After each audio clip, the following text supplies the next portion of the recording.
नमस्कार दोस्तों आज एक बहुत महत्वपूर्ण टॉपिक पर आपसे चर्चा करेंगे।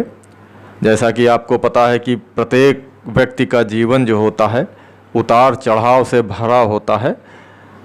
प्रत्येक व्यक्ति के जीवन में उतार चढ़ाव आते रहते हैं। कभी बहुत अच्छा समय आ जाता है, व्यक्ति का जीवन बहुत अच्छे से बीतता है, और कभी कभी ऐसा होता है कि जीवन में कुछ परेशानियां उत्पन्न हो जाती हैं। कुछ व्यक्ति ऐसे होते हैं जिनका बचपना बहुत अच्छा गुजरता है और जवानी ख़राब हो जाती है, और बुढ़ापा अच्छा गुजरता है तो बचपना ख़राब होता है। कुछ लोगों के तीनों प्रहर बहुत अच्छे होते हैं, कुछ लोगों का बुढ़ापा बहुत अच्छा गुजरता है, कुछ लोगों का जवानी बहुत अच्छी होती है, कुछ लोगों का बचपन बहुत अच्छा गुजरता है। कभी कभी ऐसा होता है दो प्रहर बहुत अच्छे गुजरते हैं, बचपन और जवानी, बुढ़ापा बहुत ख़राब होता है। और कुछ व्यक्तियों का बचपन बहुत कष्ट से गुजरता है, जवानी और बुढ़ापा बहुत अच्छा गुजरता है। इस प्रकार से अलग अलग प्रहर होते हैं ज़िंदगी के। तो ज़िंदगी में सुख दुख आते रहते हैं। इनको कुंडली के माध्यम से आज आपको बताएंगे। सूत्र हैं, जो कुछ सूत्र ऐसे हैं जिनको कुंडली के माध्यम से आपको बताएंगे। शास्त्रों में जिसके बारे में बताया गया है, बहुत अच्छा सूत्र है ये। ऐसा शास्त्रों में बताया गया है, इसके द्वारा आप अपने जीवन के प्रत्येक प्रहर को बहुत अच्छी तरीके से जान सकेंगे कि हमारे जीवन में जो तीन भाग होते हैं, बचपन, जवानी और बुढ़ापा, इसमें से कौन सा अच्छा गुजरेगा। बचपन अच्छा गुजरेगा, जवानी अच्छी गुजरेगी, या बुढ़ापा अच्छा गुजरेगा, या तीनों प्रहर बहुत अच्छे गुजरेंगे, या बचपन कष्टप्रय होगा, या जवानी। इसके बारे में आज बात करेंगे। दोस्तों, आपको पता होगा कुंडली में जो भाव होते हैं, इसमें बिंदु, सर्वाष्टक वर्ग बिंदु होते हैं। इसके लिए अगर आपको जानकारी चाहिए तो कंप्यूटराइज कुंडली, फ्री कुंडली ऐप में आप निकाल सकते हैं अपनी कुंडली, और उसमें देखें सर्वाष्टक वर्ग, अष्टक वर्ग को जोड़ के सर्वाष्टक वर्ग के बिंदु होते हैं। सर्वाष्टक वर्ग बिंदु जो होते हैं, हर भाव में अलग अलग बिंदु होते हैं। सर्वाष्टक वर्ग में जिस भाव में 28 या 28 से अधिक बिंदु होते हैं, वो भाव मजबूत माना जाता है।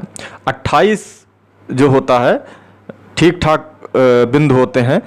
इससे ऊपर के बिंदु अगर आपके जो भाव होते हैं, अलग अलग भाव में अगर बिंदु 28 से ऊपर हैं तो बहुत अच्छे माने जाते हैं। जिस भाव में 28 से ऊपर बिंदु, कुछ भाव ऐसे हैं जैसे धन भाव हो गया, आय का भाव हो गया, अगर इसमें 30 से ऊपर बिंदु है तो बहुत अच्छे माने जाते हैं।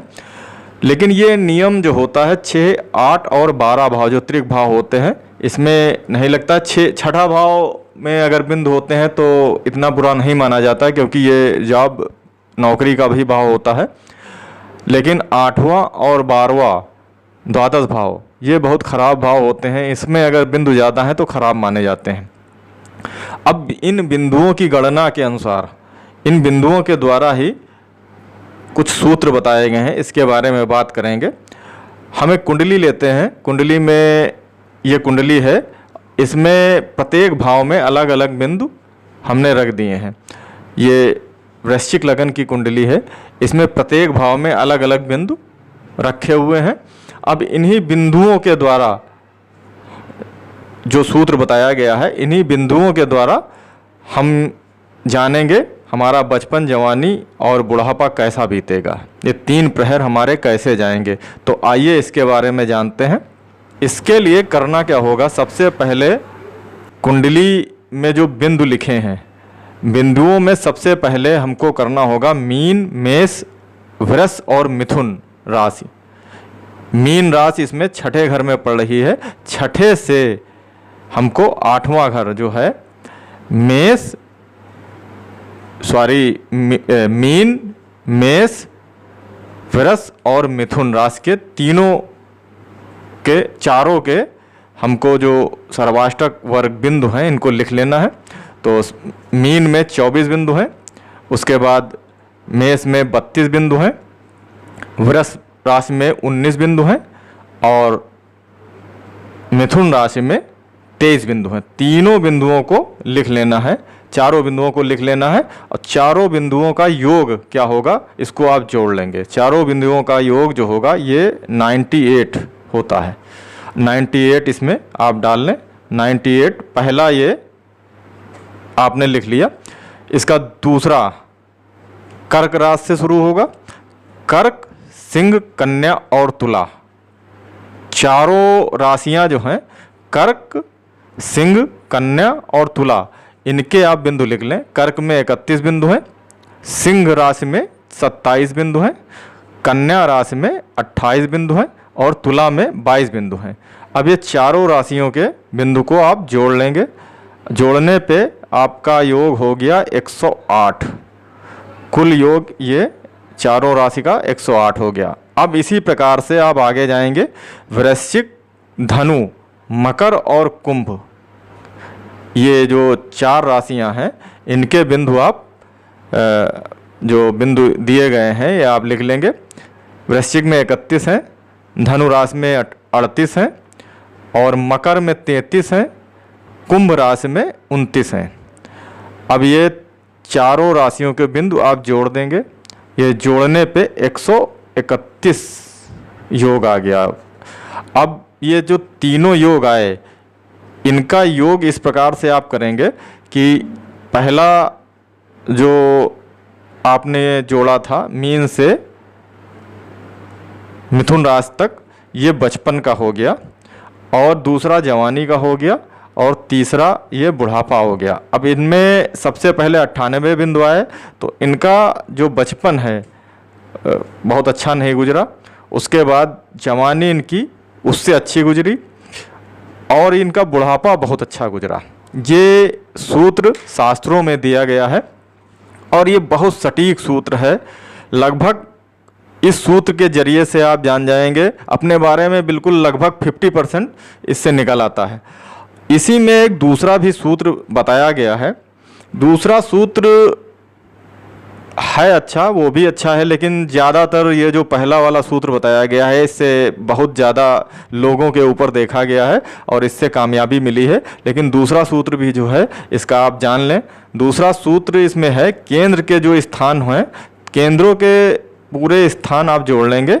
केंद्र के स्थान पहला, चौथा, 7वां और 10वां होता है तो इसके बिंदु आप लिख लें 31, 29, 31, 29, 19, 27, 31, 29, 19, 27 और इसका योग कर लें 106 लगभग आया। इसके बाद दूसरा भाव जो होता है और 5वां और 8वां और 11वां भाव के बिंदु लिख लेंगे आप 38, 24, 23, 28 और इसका योग आप कर लेंगे। इसका योग दूसरा भाव, 5वां भाव, 8वां भाव और 11वां भाव का योग लगभग 113 आ गया। इसी प्रकार से जो तीसरा आप योग करेंगे, तीसरे भाव, छठे भाव, 9वां भाव और द्वादश भाव का योग कर लेंगे। ये 4 राशियां जो हैं इनका योग करने पे आपका 118 आ गया। अब इसके द्वारा आप देखेंगे इसमें भी वही लगभग जैसा पहले आया था इसका परिणाम, लगभग उसी तरीके से इसका भी आ रहा है रिजल्ट। 106 पहले में है, फिर 113 है, फिर 118 है। मतलब बचपना ठीक ठाक नहीं गुजरा इनका, जवानी अच्छी गुजरी और बुढ़ापा जो है इनका बहुत अच्छा गुजरा। तो दोनों अगर ये आपके सूत्र, दोनों सूत्रों से अगर आपने इसका फलित किया है तो समझ लीजिए ये बहुत सटीक निर्णय आपका आएगा। अगर दोनों में यही जो इसके परिणाम आ रहे हैं, दोनों में आ रहे हैं तो लगभग समझ लीजिए 100% ये बैठता है। अगर इसमें अंतर आ रहा है तो हल्का फुल्का अंतर आ जाता है कभी कभी, लेकिन पहला सूत्र जो इसका बताया गया है ये ज़्यादा मान्य है। इसके द्वारा लोगों के ऊपर ज़्यादा फलित किया गया है और इसके द्वारा लोगों का परिणाम जो होते हैं बहुत अच्छे मिले हैं। तो इस सूत्र से आप लगा सकते हैं अपने जीवन का बचपन, जवानी और बुढ़ापा कैसा बीतेगा। ये बहुत अच्छे सूत्र शास्त्रों में बताए गए हैं दोस्तों। इसके द्वारा आप अपने जीवन के बारे में पता कर सकते हैं। और अगर आपके बारे में सर्वाष्टक वर्ग की कुंडली आपकी नहीं है और हाथ से बनी हुई कुंडली है तो कंप्यूटर ऐप से आप निकाल सकते हैं। उसमें अष्टक वर्ग बिंदु होते हैं, अष्टक वर्ग के जोड़ नीचे दिया होता है, उसका सर्वाष्टक वर्ग का जोड़ होता है, उसके हिसाब से आप अपनी कुंडली बना सकते हैं। कुंडली में प्रत्येक भाव में ये बिंदु लिख सकते हैं और बिंदु लिखने के बाद इस तरीके से आप बना लें अपना, और इससे आप जान सकते हैं दोस्तों। तो दोस्तों ये वीडियो अगर आपको अच्छा लगा है तो कृपया सब्सक्राइब जरूर करें, लाइक ज़रूर करें, चैनल से जुड़ें। चैनल के माध्यम से और भी सूत्र बारीक से बारीक कुंडली के बारे में जो भी अनुभव होंगे आपको बताए जाएंगे। तो दोस्तों मिलते हैं अगले वीडियो में, तब तक के लिए नमस्कार, धन्यवाद।